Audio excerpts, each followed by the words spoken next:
Hello friends, welcome my YouTube channel. आज का हमारा टॉपिक है हिंदी भाषा और उसका विकास। फ्रेंड्स, आपके सामने कुछ प्रश्न आएंगे, एमसीक्यू टाइप प्रश्न हैं। तो आप देखिए इनमें से आपकी कितनी प्रेपरेशन है, आपको कितने एमसीक्यू इनमें से आप कर पाते हैं।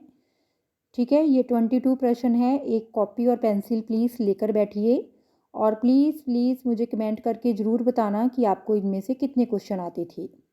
तो चलिए स्टार्ट करते हैं। फर्स्ट क्वेश्चन है, इनमें से कौन प्राचीनतम भाषा है? इनमें से कौन सी भाषा है जो सबसे प्राचीनतम भाषा है?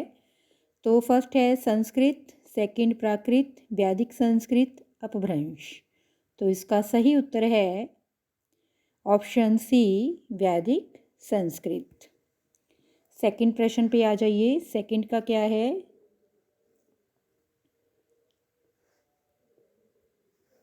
फर्स्ट का सही है। सेकंड में है, ऋग्वेद में किस भाषा का प्रयोग हुआ है? ऋग्वेद में किस भाषा का प्रयोग हुआ है? ऑप्शंस आपके सामने हैं। मैं सारी ऑप्शंस नहीं रीड कर रही, आप देख सकते हैं। आपको मैं कुछ सेकंड दे रही हूँ, आप देखिए, अपनी ऑप्शन सेलेक्ट कीजिए। हाँ जी, बिल्कुल सही है जी, वैदिक संस्कृत। ऋग्वेद में जो वैदिक संस्कृत का प्रयोग हुआ है। नेक्स्ट है, इनमें से कौन सी भाषा मध्य भारतीय आर्य भाषा काल की नहीं है? कौन सी नहीं है जी? सही ऑप्शन है ऑप्शन डी, संस्कृत। संस्कृत भाषा है जो, वो मध्य भारतीय आर्य भाषा काल की नहीं है। बाकी तीनों उस काल में थी। पाली भी थी, प्रकृत भी थी और अपभ्रंश भी थी। नेक्स्ट है क्वेश्चन नंबर 4, अपभ्रंश भाषा का काल इनमें से क्या है? अपभ्रंश भाषा का काल इनमें से क्या है? तो इसकी है ऑप्शन सी, 500 ईस्वी से 1000 ईस्वी तक। फिफ्थ क्वेश्चन है, हिंदी की उत्पत्ति किस अपभ्रंश से मानी जाती है? हिंदी की उत्पत्ति किस अपभ्रंश से मानी जाती है?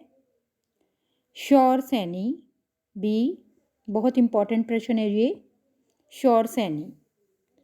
नेक्स्ट है क्वेश्चन नंबर 6, इनमें से कौन सा नाम अपभ्रंश के लिए प्रयुक्त नहीं होता? इनमें से कौन सा नाम अपभ्रंश के लिए प्रयुक्त नहीं होता? तो सही उत्तर है डी ऑप्शन, डिंगल। डिंगल नाम है जो अपभ्रंश के लिए प्रयुक्त नहीं होता। 7 नंबर ऑप्शन है हमारे पास, कौन सी भाषा वियोगात्मक भाषा है? कौन सी भाषा वियोगात्मक भाषा है? हाँ जी, सी है जी, अपभ्रंश। अपभ्रंश भाषा है जो, वो वियोगात्मक भाषा है। नेक्स्ट क्वेश्चन देखते हैं। नेक्स्ट क्वेश्चन है, हिंदी भाषा का प्रारंभ मोटे तौर पर कब से हुआ? हिंदी भाषा का प्रारंभ है जो, मोटे तौर पर कब से हुआ है? 8th question number. हाँ जी, होप है कि आता ही होगा हमें। आपने बिल्कुल सही गैस किया है। 8th का डी है जी, 1000 ईस्वी। नेक्स्ट है नंबर 9, संस्कृत में किसी शब्द के कुल कितने रूप विभक्ति और वचनों के आधार पर बनते हैं? संस्कृत में कुल किसी शब्द के कुल कितने रूप विभक्ति और वचनों के आधार पर बनते हैं? तो ये हैं 24, ए ऑप्शन। नेक्स्ट है, हिंदी में किसी शब्द के मूलंत कितने रूप बनते हैं? Question number 10। हाँ जी, कितने रूप बनते हैं? Question number 10। तो इसका है डी ऑप्शन, 2। नेक्स्ट क्वेश्चन बहुत इंटरेस्टिंग है और बहुत इंपॉर्टेंट भी है। संदेश रासक के रचिता कौन है? संदेश रासक के रचिता हैं Abdur Rahman, C option. Next है अपभ्रंश के प्रमुख कवि धनपाल की रचना कौन सी है? अपभ्रंश के प्रमुख कवि धनपाल की रचना है 12th का ए है जी भविष्यत कहा।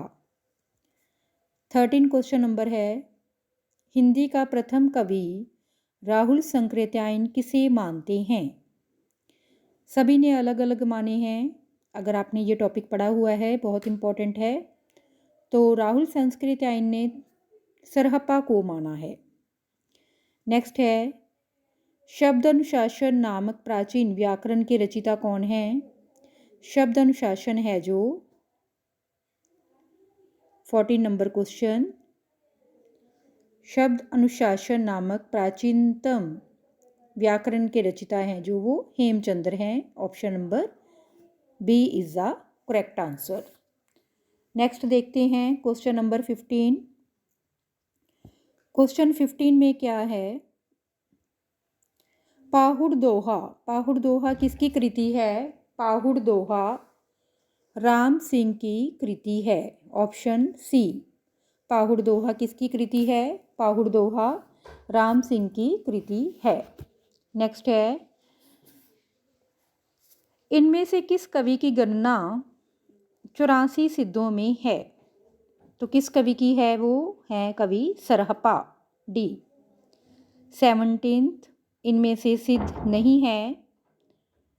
17th का है जी डी देवसेन। हमें पता है कि सिद्धों के पीछे पा लगता है। सभी आप नाम देख लो, सरहप्पा, लुइपा, गोरक्षपा। तो देवसेन डिफरेंट नेम है। तो ये है 17 का हमारा आंसर है देवसेन। इनमें से कौन सी 18 क्वेश्चन है, इनमें से कौन सी प्राचीनतम भाषा है? वो है संस्कृत, ए। 19th क्वेश्चन है हमारा इनमें से कौन प्राचीन पश्चिमी हिंदी की बोली है? पश्चिमी हिंदी के अंतर्गत 5 बोलियां आ जाती हैं। तो इनमें से कौन सी है? वो है खड़ी बोली। 20th है सरकारी कामकाज की भाषा को क्या कहते हैं? सरकारी कामकाज की भाषा को राजभाषा कहते हैं। 21 देखिए क्वेश्चन है हिंदी वाक्यों को अर्थों की दृष्टि से कितने भागों में बांटा जा सकता है या बांटा गया है? तो वो है 8। अर्थ की दृष्टि से 8 प्रकार के वाक्य हैं। 22 है और लास्ट क्वेश्चन भी है हमारा हिंदी भाषा में कितने वाच्य हैं? हिंदी भाषा में 3 वाच्य हैं, कर्तावाच्य, क्रमवाच्य और भाववाच्य। तो आई होप है कि सबका टेस्ट अच्छा हुआ होगा। आप सभी अपने मार्क्स देखिए, आप कहाँ पे हिंदी विषय में स्टैंड कर रहे हैं और कमेंट करके बताइए कि आपके कितने मार्क्स